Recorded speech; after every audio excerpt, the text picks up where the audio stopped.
Year's Eve in the pen. It makes me laugh now. New Year's Eve in the penitentiary. Do you really realize these guys still call it partying? They're like, are you going to party this New Year's? They call it partying year round. You're doing speed. You're a drug addict. You're not partying. The fact is that everybody is still causing themselves the biggest problems that they've ever had in their life. You're your biggest problem. Consistently looking for happiness in the same place you lose it, you stupid motherfucker. Guess who was the best at it? Yours fucking truly. I was the best at it. I was the best at it. One New Year's, before New Year's Eve, I was having batches of wine cooked in both ends of the building. You walk in the block, this is Delano. It's a fucking level 2. It's a fucking dorm. You walk straight in. There's the white Southside and Paisa day room on your right, where everybody sits, racially segregated day rooms. On the left side, there's the Northerners, the blacks, and the others on the left. And so you walk right down the middle, and the day rooms are straight segregated. Like, you can just clearly see that there's a racial divide. This is a California prison system, guys. I'm still telling you, this is what it's like. These motherfuckers are still calling it partying, though. You're not partying, motherfucker. You're running from the fact that you're choosing to be less of yourself, and you're disrespecting yourself daily, expecting to feel great about yourself. How fucking stupid is this? We're disrespecting our lives and then expecting to feel great about it. What a fucking lie. Looking for happiness in the same place we consistently lose it.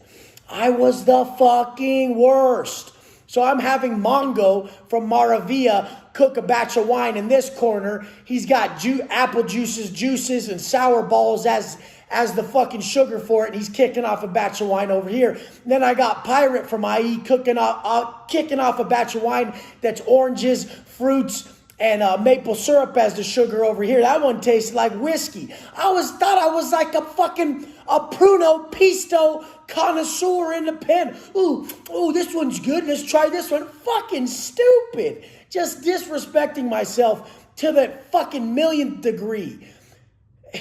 It got so bad that there was someone I wanted to talk to for months and months and months. My ex that thought I was in love with. I mean, I'm just a lover. I give my heart to everybody. I trust everybody. And I'll never lose that trait. If you have that trait, don't you ever lose that trait.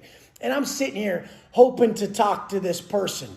Like, oh, maybe on New Year's Eve, I'll actually get through on the phone. And we had cell phones, so I'm calling all the time, never getting through. Such a painful thing to consistently chase people and never get through. But I learned unconditional love in this manner because I just learned to just drop all resentment. It was so powerful, and it was one of the most freeing times of my life. So I'll never regret the pain I went through to understand this about myself. I love it. I love that attribute that I picked up in those most painful times. But this is New Year's Eve. This is how fucking stupid I was.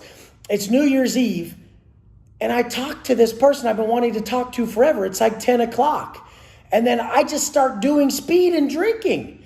And I call back at like 11:45, and I'm like, oh, hey, should I, oh yeah, call me when the ball's dropping. I would love to talk to you. I end up getting so high and I'm drinking so much that I just forget all about it. I'm sitting there fucking making foil fucking tubes, and I got a candle out, and me and Chucky, a Southsider, and Capone from LMP are fucking just got a straw. We're smoking speed all night. This is what you're calling partying. I mean, out here when I was normal before I went in there, it was literally mostly doing coke while drinking fucking Dom P and Grey Goose and thinking you're cool and Kettle One at the club. And then it evolved to being in prison doing that shit. And the point is when does it stop? When are we going to stop disrespecting ourselves and calling it a fucking party?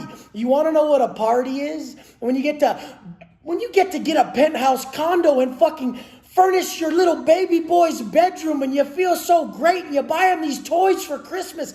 This is what we shoot for. This other shit is just the selfish desires of a lesser man. When in all reality, I know who you want to be. You want to be that man who's able to take care of his family.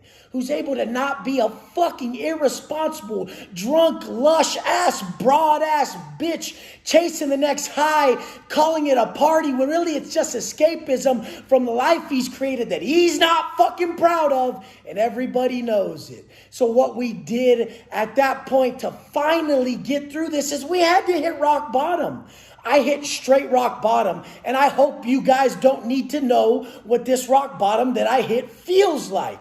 But at least rock bottom's a foundation to securely bounce off of. So if you're there, get the fuck on that ground and earn that positive mindset. It's not earned in a bag. You can't buy this shit. It's not at the bottom of a bag or at the fucking crack of a bottle. Everything is earned in this life, especially that positive mental attitude from training, especially that positive mental attitude and that internal strength you get from exercising restraint. Strength through restraint. This is what makes us proud. We're about pride and fulfillment and character construction so that you're a man that you admire. You're like, man, I love you. You look in the mirror and you're like, man, you're doing so fucking good. You're so proud of yourself. There's no negative self-talk towards self. Self-esteem's high, self-image is higher. Because guess what? There's no lies anymore. You're not calling it partying when you wake up feeling disrespected and a piece of shit and know you let your people down. Partying in the fucking pen. I speak to people recently who watch my videos that are in that motherfucker, and they're like, Wes, I mean, people all over the country that somehow DM me and shit, and they're just like, hey, Wes, fucking, I'm quitting the partying here. I feel like a bitch. That's the biggest thing that works, motherfucker, is to quit sweeping it under the rug and tell everybody, I feel like a bitch. And then auto-suggest the plan that you're going to follow through this fucking new year to be your best. Because I want you guys at the top. I scream on these videos because I see your potential. I have vision. I see what you can be, and it irks me that you're choosing to be less of yourself. Because I know the pain that you're causing yourselves and your families.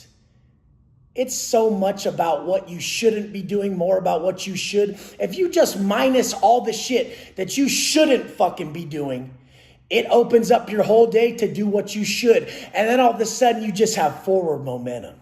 You erase all that karmic debt from being a piece of shit and all the acts that you go through to pull off your stupid fucking high and all the lies. When you live a life of no lies and you get to just come clean, it feels so good. The clarity is something you could never imagine. It's clearer than this sky in San Diego. I love you guys. I'm going to be here every day finding new fucking ways to tap into that stream of consciousness so that I can pass on all the wisdom that I gained to get you through your hardest times, because the only thing I care about is getting you through that fucking pain that I knew at the bottom, that fucking pain that ate my soul alive for all those years. And make sure that you kids, make sure that you adults, make sure that all you motherfuckers don't have to go through what I went through. So next year, let's just wake up every day, make everybody proud, and fucking repeat. Let's go!